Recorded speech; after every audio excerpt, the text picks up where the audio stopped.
Keep this in mind.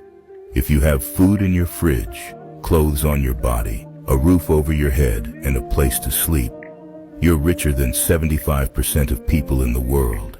If you have money to spend as you wish and freedom to go anywhere you want, you're among the top 18% of the world's wealthiest people. Furthermore, if you're alive today with more health than illness, you're more blessed than the million people who will not survive this week. Lastly, if you can read and understand this message, you're more fortunate than the 3 billion people who cannot see, cannot read, and cannot access the knowledge and information that surrounds us. Life is not for complaining about pain and sorrows.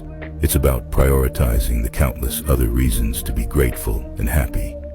If you're not following you might miss out on seeing us again. But if you are, congrats. You're on a journey of continuous growth.